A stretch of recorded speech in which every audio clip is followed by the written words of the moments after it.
You probably know the story of the policeman in a big city who once stopped a man in a car with a baby bear in the front seat next to him.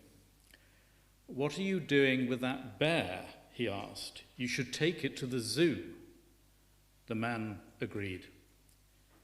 The following week, the same policeman saw the same man with the bear again in the front seat of his sports car with the roof down and both of them wearing sunglasses. The policeman pulls him over. "I thought you were going to take that bear to the zoo." The man replied, "I did. We had such a good time. We're going to the beach this weekend." Well, with the same enthusiasm, I got into my car to return here to Aberdaron and to one of my favourite festivals. But for just a few weeks ago, I was in Sydney in Australia, there to give some talks and preach during Holy Week and Easter. When I arrived, an elderly woman parishioner with characteristic Australian frankness came up to me and said, "I hope you're not going to be like one preacher we had here recently. He was as boring as batshit."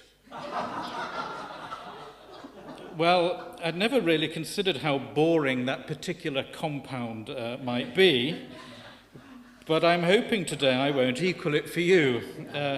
As many of you know, I usually take comfort in those words of Quentin Crisp that if at first you don't succeed, failure may be your style. But the talk is called "The Tides of Faith" in R.S. Thomas. Now, I'm no scientist, so there will not be any deep exploration of the cause or nature of tides. It's enough to know that tides are the rise and fall of sea levels caused by the combined effects of the gravitational forces exerted by the moon and the sun and the rotation of the earth. It's that rise and fall that I'm wanting to look at. The rise and fall such as we find in R.S.'s The Other.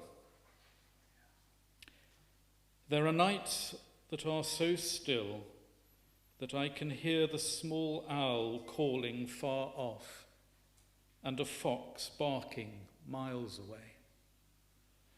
It is then that I lie in the lean hours awake, listening to the swell born somewhere in the Atlantic, rising and falling, wave on the long shore by the village that is without light and companionless. And the thought comes of that other being who is awake too, letting our prayers break on him, not like this for a few hours, but for days, years, for eternity. Words taken from that poem, if you just took some of those words out of the poem and placed them together, might create a sort of collage for the life of faith with that distinct rising and falling, our rotations in the light of the divine, that R.S., and I'm guessing many of us, would recognize only too well. Indeed, if you put those words together, they sound like some sort of spiritual autobiography for many of us.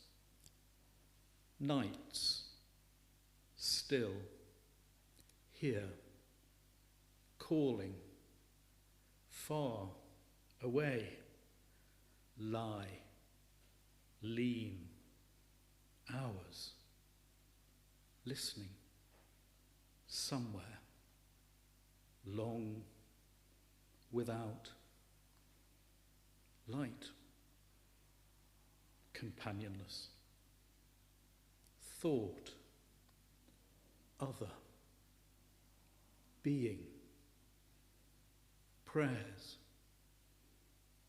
break, this, hours, years, eternity. And the word that is repeated in all that, awake. The language of sea and tides, as Tony just said, for his spiritual life was of course used by R.S. a lot, who referred to the sea as the son of a seafarer as his first love. So we have poems such as Tidal. The waves run up the shore and fall back. I run up the approaches of God and fall back. The breakers return, reaching a little further, gnawing away at the mainland. They have done this thousands of years, exposing little by little the rock under the soil's face. I must imitate them only in my return to the assault, not in their violence.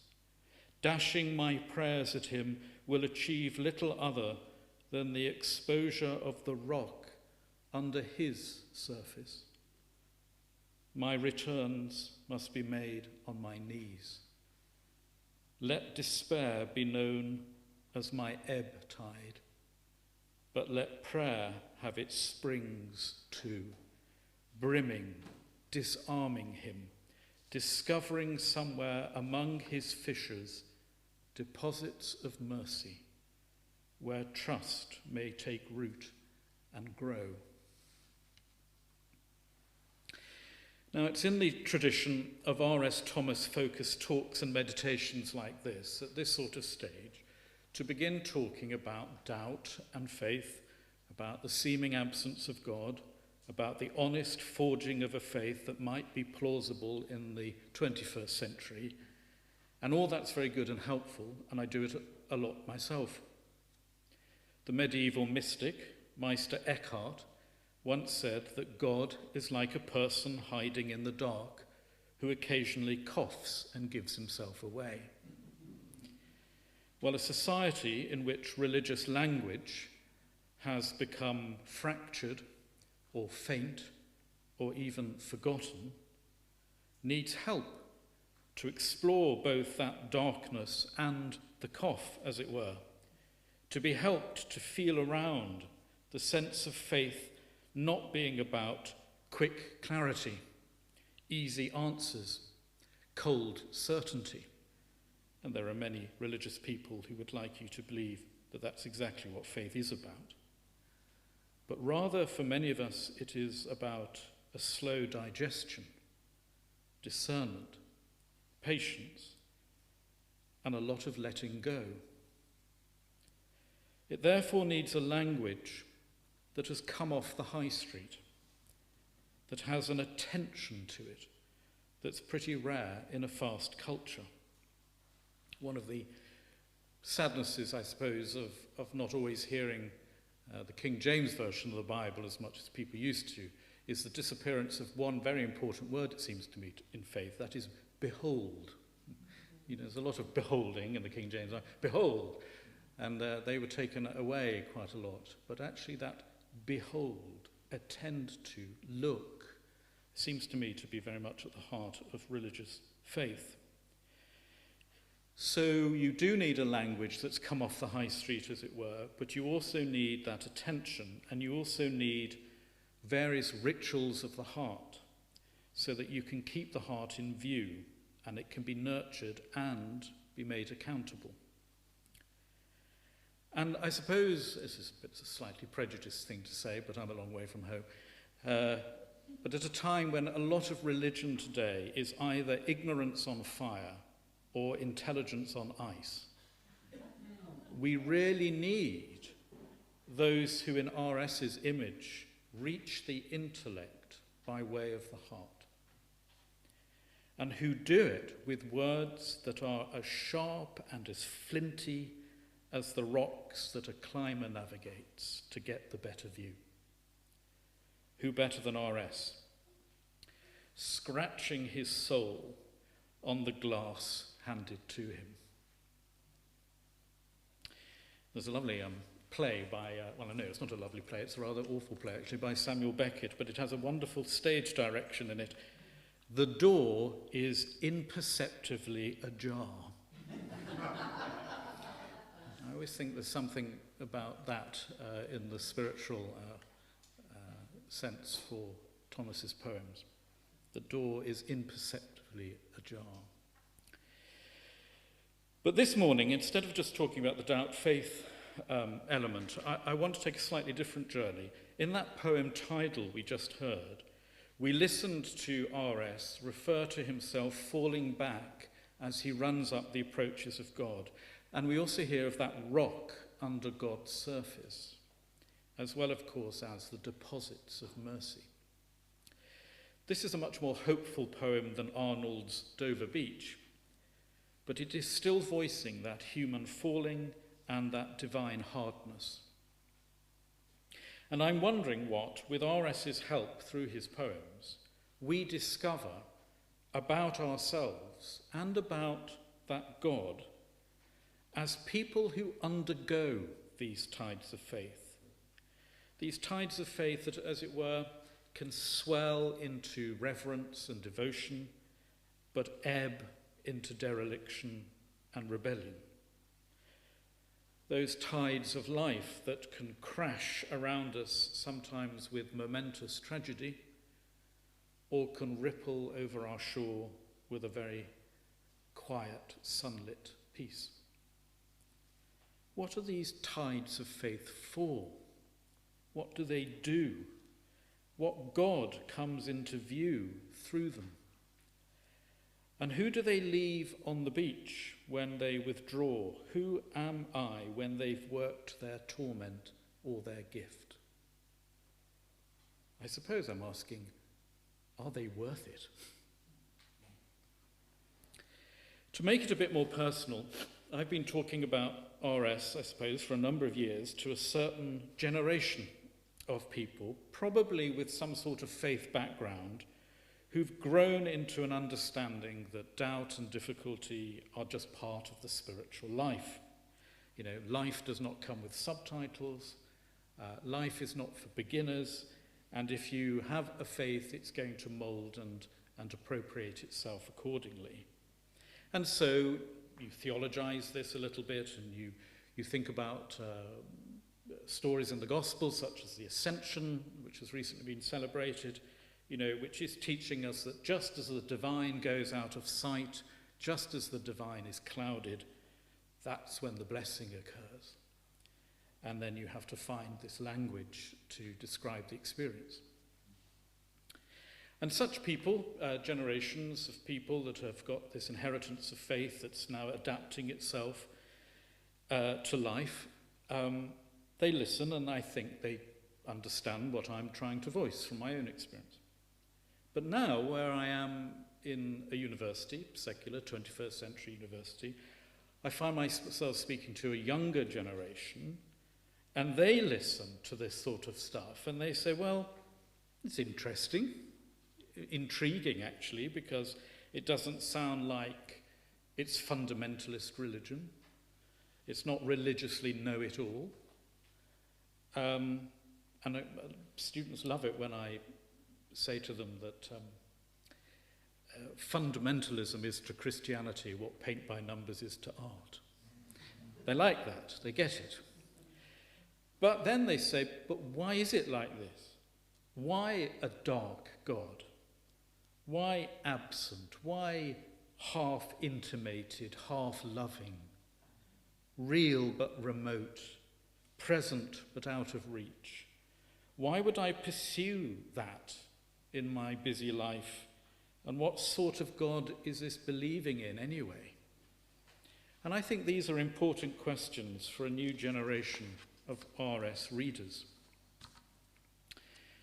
In one of his last interviews R.S. gave, he said this: I wouldn't say that I'm an orthodox Christian at all. And the longer we live in the 20th century, the more fantastic discoveries are made, the more we hear what the universe is like. I find it very difficult to be a kind of orthodox believer in Jesus as my saviour and that sort of thing. I'm more interested in the extraordinary nature of God. If there is a God, if there is deity, then he, as the old hymn says, He moves in a mysterious way, and I'm fascinated by that mystery. And I've tried to write out of that experience of God the fantastic side of God, the quarrel between the conception of God as a person, as having a human side, and the conception of God as being extraordinary. Well, he certainly did write out of that experience. I always think he puts the odd back into God. And that experience of his, of the tidal faith, lifting me high, crushing me low. What fantastic, extraordinary realities come into view. And is God and am I unveiled somehow as they do? That's the question for me. Here is his poem, Dimensions. The sea turns over in its sleep. It dreams of ships, ports, empires it will devour. The child takes a shell, listens, is tuned in to an immense world the sea knows nothing about. That's it. What do we hear in the shell once the tides of faith settle down? When the former Archbishop of Canterbury, Robert Runcie, had his portrait painted, it was eventually turned round for him to see. And Runcie, in that rather peculiar voice he had, said, "Oh, you've done me justice, but what I needed was mercy."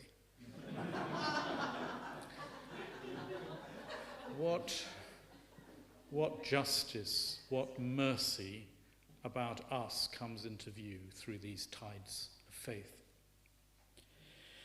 So let's just first think about that term I used just now, spiritual autobiography. Asked to describe myself to someone I've just met, and this happens, of course, at occasions like this. How do you describe yourself when people ask who you are? I might say many things. I might say, well, I'm a priest, I'm a writer.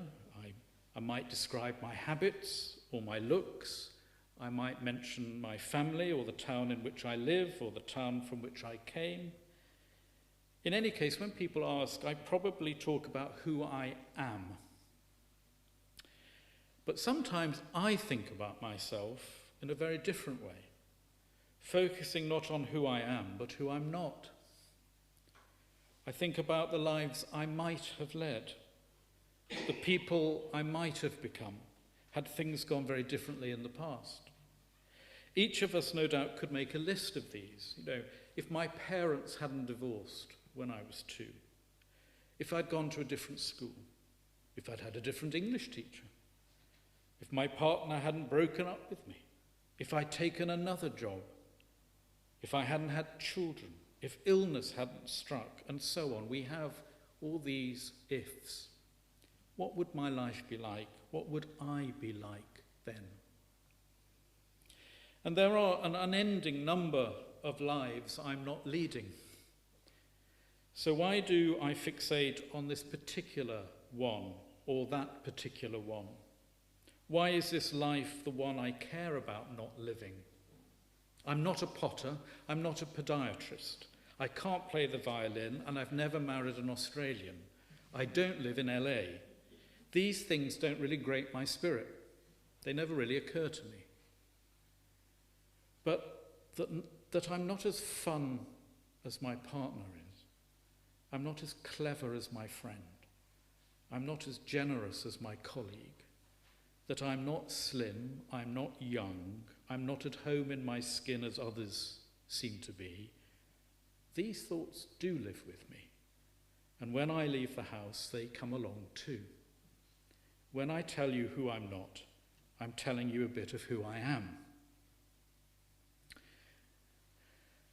And it's not just the secular who think like this. I'm always reminded that the holy people of this world also live with lost ambitions. There's a lovely story of the very, very holy monk who is lying under a tree, and the demons all exhausted, having had a real go at him, and nothing's worked. And they're just lying there exhausted. And all of a sudden their boss, Satan, walks past them and says, "What are you doing?" And they said, "Well, we're exhausted. We're trying this monk over here." Right? And Satan says, "Well, what have you done?" He said, "Well, we've tried everything. We've tried money. We've tried women. We've tried men. We've tried food, alcohol. Nothing. Nothing. Just holy." And Satan says to them, "Wait here." He walks over to the monk, leans down, and whispers into his ear. All of a sudden, the monk jumps up, pulls off his cross, tears his habit, shouts up to the god and gives him 2 fingers and stomps off. And the demons are amazed, and they go up to their boss and they say, "That was incredible. What on earth did you say to him?" He said, "Oh, I just told him his brother had been made the Bishop of Alexandria."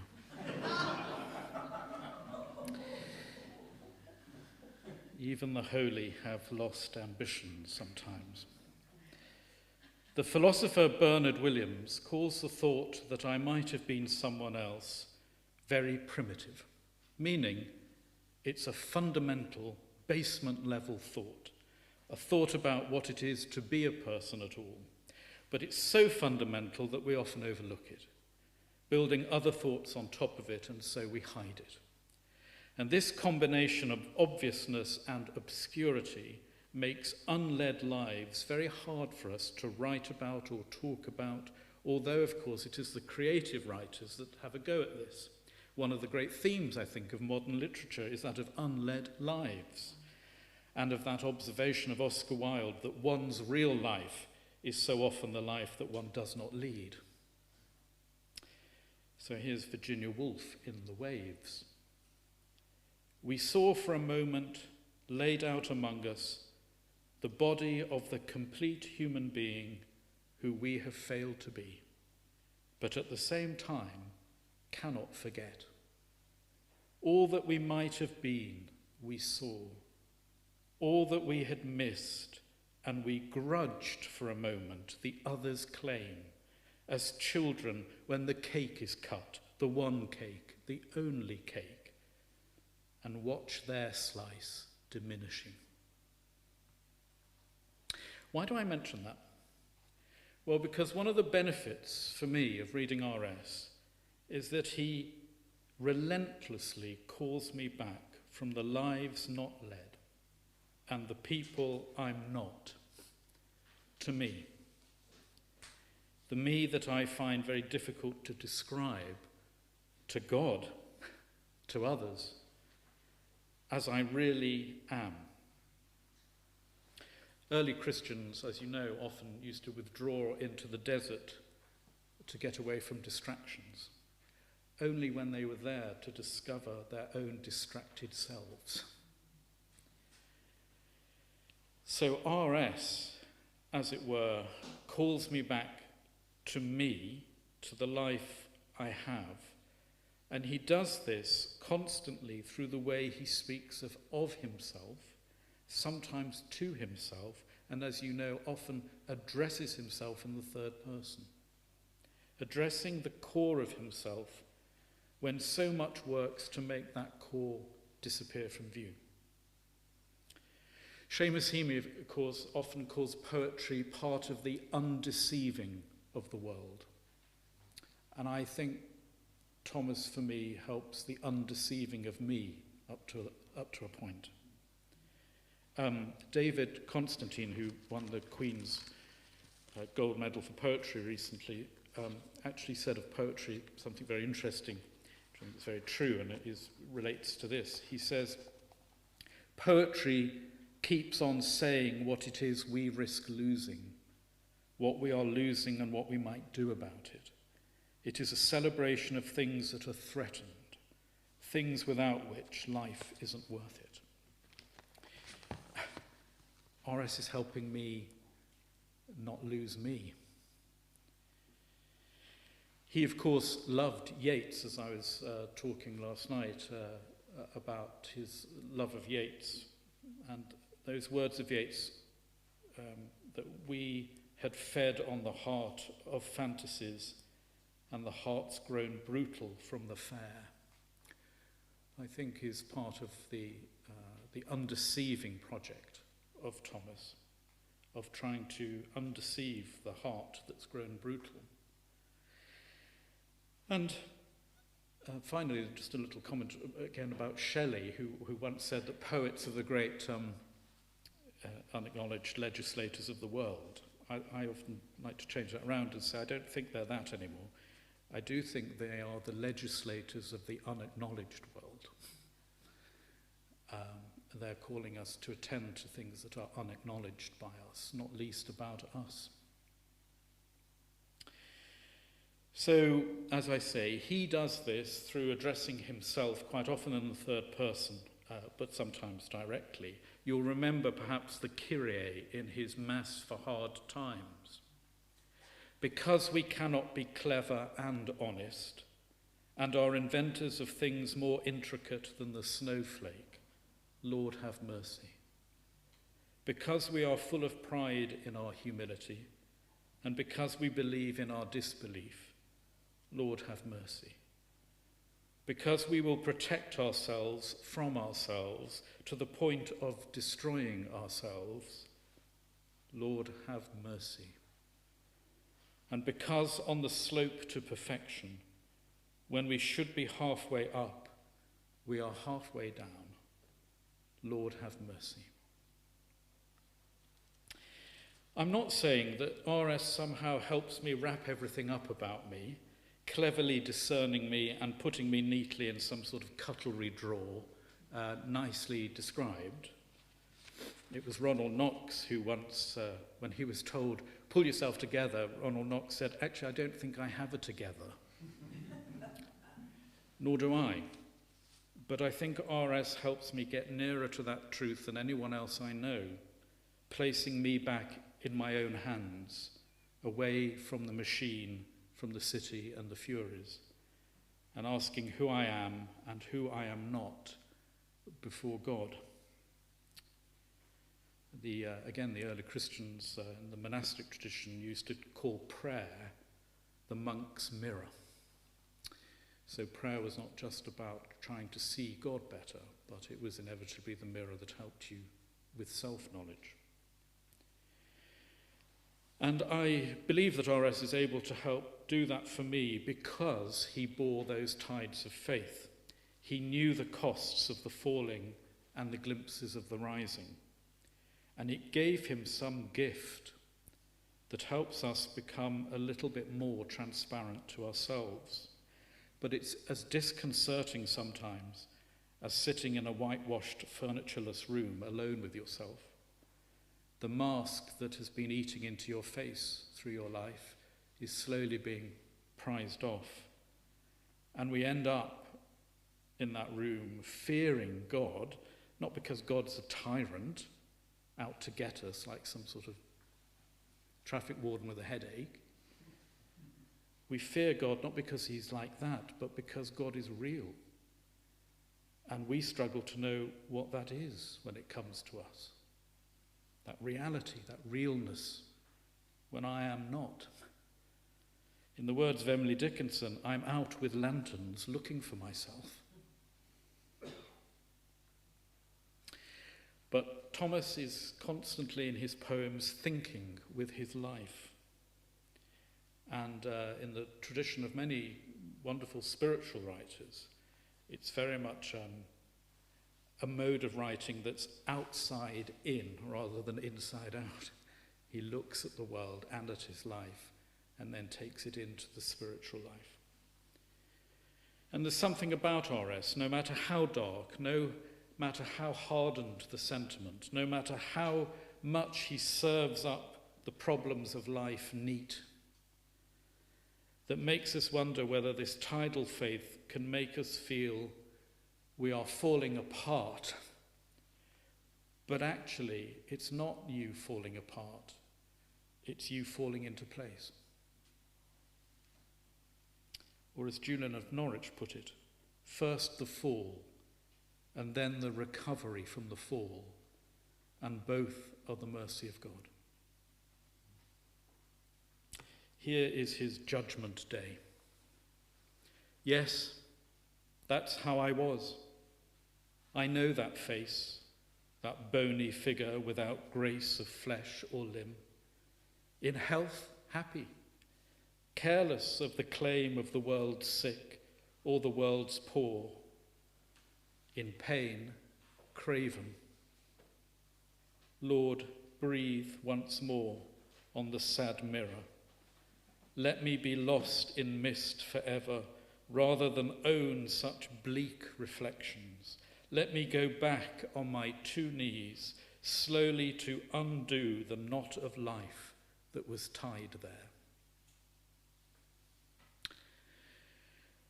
Although it's not received as much attention as some of his other works, I think one of R.S.'s most impressive collections is The Echoes Return Slow. It's innovative, and with its placing of prose and poem together, is a form of autobiographical writing that reveals the R.S. That conceives of himself as essentially a spiritual rather. He sees the self as a spiritual rather than a psychological category. And so the true history of the self, or time's changeling, to use his image, is to take the shape always of spiritual autobiography, with all, of course, the linguistic and conceptual difficulties that entails in a secular culture. So we find this. The pretenses are done with. The eavesdropper at the door is a fiction. The well-bred amens to the formal orisons have begun to fade. I am left with the look on the sky I need not try turning into an expression. Have I been brought here to repent of my sermons, to erect silence's stone over my remains, and to learn from the lichen's slowness at work something of the slowness of the illumination of the self? Talk of spiritual autobiography, of course, naturally turns the mind to Augustine and his Confessions. It's a work fascinated by memory and how memory works. Augustine is fascinated by the fact that we aren't transparent to ourselves. I don't know what I know. There are things I've learned that are somewhere in my mind, but I can't access them. My choices and my acts are technically free, yet I can't really fully grasp my motivations. To be a person at all is to be in search of myself, to be in the continuous process of asking about myself and wondering about myself. And it's that makes humans such an oddity in the universe. That endless self-questioning is fascinating, and of course at the moment it's quite in vogue. But for Augustine, the point is, it can never arrive at a resolution. I am always incomplete. At the end of my self-searching lies a basic need and emptiness. And only when I make true contact with that can any change occur. Most of the time, our restlessness makes us look for things to fill the gap, things that will say, once and for all, once I have that, I will have arrived, or I'll feel safe. When I've attained that goal, when I've acquired that thing, or that person, I shall be whole. But the very idea that I could get to such a point is the fundamental error we make, says Augustine. Making the mistake in the realm of the spiritual as well as the material, he says. So he lays out in his own Confessions all the religious beliefs he went through, that he got committed to, that he embraced on his great search for wholeness. But neither the theories nor the experience of any of them seem to touch the center of his willing and his acting. His love was never transformed. And in his record of his change, Augustine points to two things. First, only when he realized that he couldn't by himself make a unity of his life, that he couldn't tell the true story of who he was, only when he faced the deepest vulnerabilities in himself could truth get through. The fact that made some sense of this for him was Christ, God's body language, speaking that language of time. And to receive this truth meant not embracing a theory about the universe, not escaping into some sort of religious Wendy house you build for fantasy, but to embrace the struggle to be faithful within the limits of being this creature with a body and a biography. So in that context, for Augustine, not even God becomes an object that will satisfy my longing and my incompleteness. I must learn to accept the fact that hunger and restlessness are part of what I am made for. Just as the bread of the altar makes us more hungry for God, so our communion with God is not to acquire the biggest and best gratification of all, but to have my whole experience of love somehow transfigured. If you want to put simply, God loves you just as you are, but God loves you so much, he doesn't want you to stay like that. And of course, Thomas knew his Herbert very well, and you'll remember when God's giving out all the gifts to us, he decides at the end, they can keep the rest, but they're not going to have rest.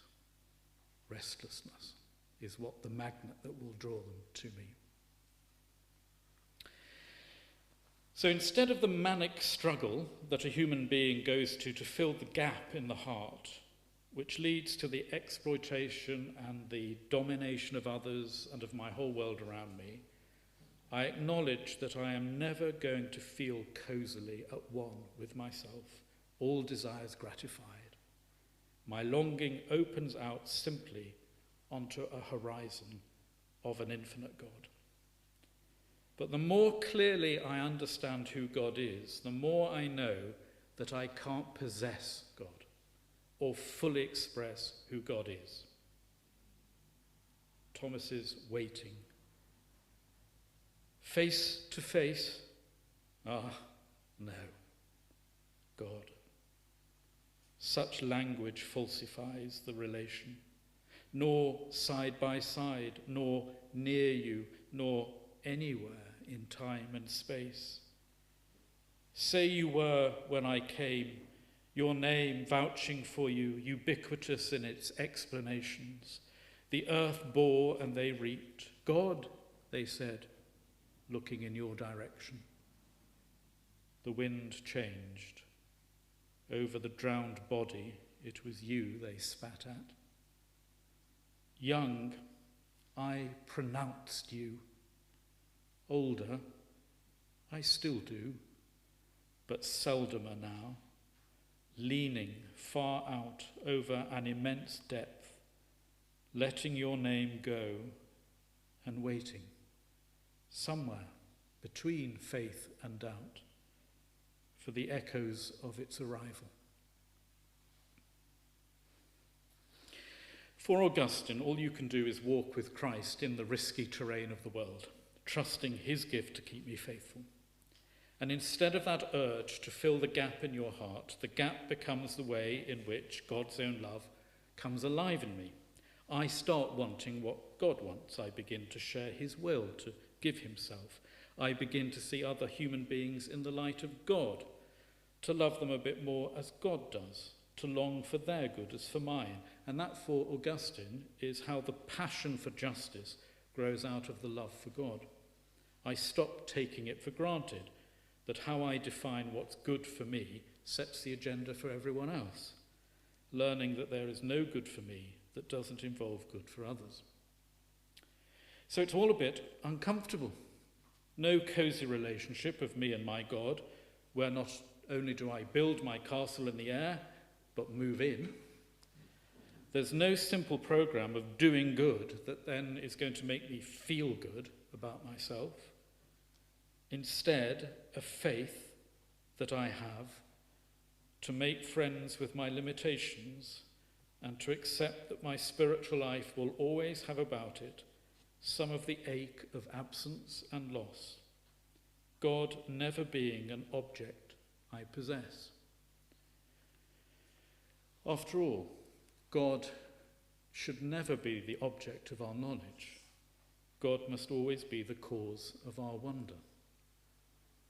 And God requires of us, in one of Augustine's powerful images, which actually, if time was reversed, he could have nicked from R.S. Augustine says that we have to keep running after God as he rounds corner after corner ahead of me. My deepening sense of incompleteness weans me away from fantasies.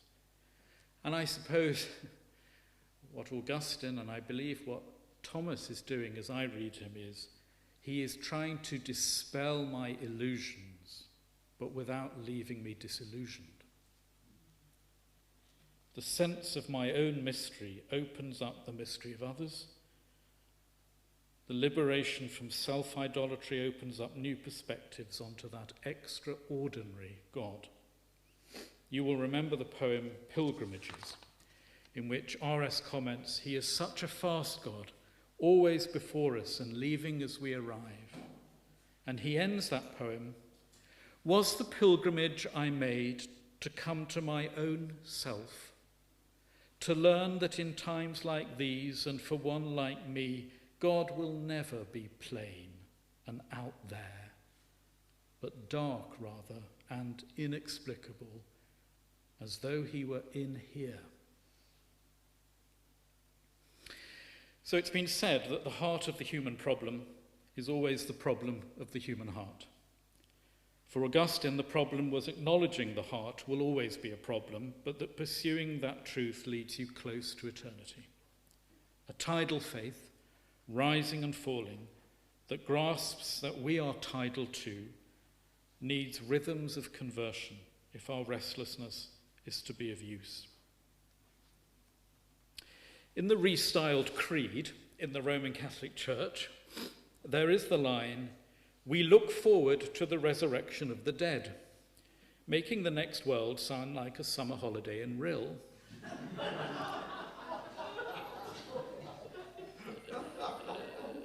Compare this to the richer and more poetic, "We look to the resurrection of the dead," with all the resonances of a life directed and oriented by hope and faith.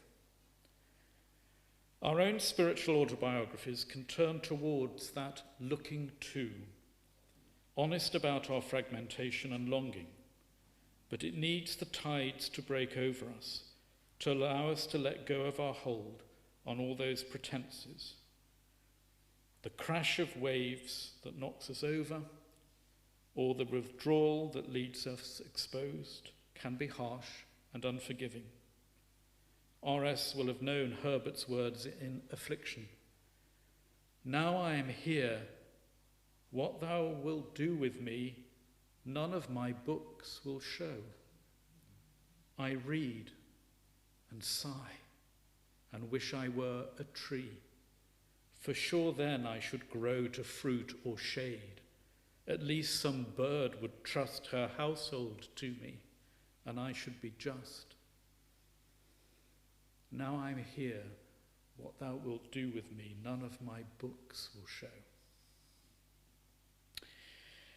And yet for me, the books of R.S. do show something of the need for us to take our spiritual autobiography seriously for God's sake as well as ours, to understand that the tides that wash over us and retreat are voicing something essential, that we are incomplete, and God will not be possessed, but only travelled with. If we possessed, we would stop desiring, so travelled with, to often precious places, but at high price. God can only be related to in this context of nearness and distance, of starts and catch-ups and new turns. I thank RS in my heart for opening up that space in which doubt and skepticism and ignorance are allowed to break on a shore somehow and reveal another form of comprehension that reaches beyond the usual categories of right and wrong, real and unreal, true and false. It's a space of comfort and challenge, yes, where meaning is forged in mystery, where we're grasped by that for which we wait. But his interrogations of silence, his experiments with amens, his nailing of questions, are reminders of me to me, reminders of God to me, at a time when both can be so quickly lost out of view. Thomas writes of what he knows, and he never asks for pity. God for him gives us just enough to seek him, but never quite enough to fully find him. To do more would inhibit our freedom and limit God's holiness. And God's silence is always God's last resort against our chatty idolatry. As John Updike wrote, the sensation of silence cannot be helped. A loud and evident God would be a bully, an insecure tyrant, an all-crushing datum, instead of, as he is, a bottomless encouragement to our faltering and frightened being. Here is RS again. Conversation, soliloquy, silence, a descending or an ascending scale. That you are there to be found, the disciplines agree. Anonymous presence, grant that when I come questioning, it is not with the dictionary in one hand, the microscope in the other. Pascal once stated that if there were no obscurity, we would not be sensible of our corruption, and if there were no light, we would not hope for a remedy. So God, in fairness and to our advantage, remains partly hidden and partly revealed, as indeed we all do to each other. This spiritual rising and falling is part of the ocean of God, part of the vast depths we call truth, and to be brought nearer that truth, we undergo tidal baptisms of new perspectives, losses and gains, deaths and life refreshed. Thomas, thank God, never surrendered a good question for a mere answer. His faith likewise didn't surrender the pursuit of the true and real for mere certainty. He helps undress souls and stand naked before God. And his poems of counterpoint, where two distinct melodies create the texture, absence, presence, silence, resonance, shadow, brightness, remind me of that restlessness I must never lose if I am to draw nearer to me and to the one who made me. RS again. What I ask of humans is more than human, so without idolatry I can follow, while he who is called God now scorches with sparks of blood, now glaciates me in the draught out of his tomb. It seems only right at the end of this talk, when I've looked out at the sea for some resonance of the spiritual life that is called me, that we hear RS's sea watching. It is written in a form suggestive of the ebb and flow of the tide, a gathering of movement in each wave as it approaches, breaks on the shore and recedes. The syntax is crafted to allow long spaces between words and lines, the silences of white and the voices of the words in rhythmic, alternating cadence. Grey waters, vast as an area of prayer that one enters. Daily, over a period of years, I have let my eye rest on them. Was I waiting for something? Nothing, but that continuous waving that is without meaning occurred. But a rare bird is rare. It is when one is not looking at times, one is not there, that it comes. You must wear your eyes out as others their knees. I became the hermit of the rocks, habited with the wind and the mist. There were days so beautiful the emptiness it might have filled, its absence was as its presence. Not to be told anymore, so single my mind after its long fast, my watching from praying. I have struggled in my life with the tides of faith.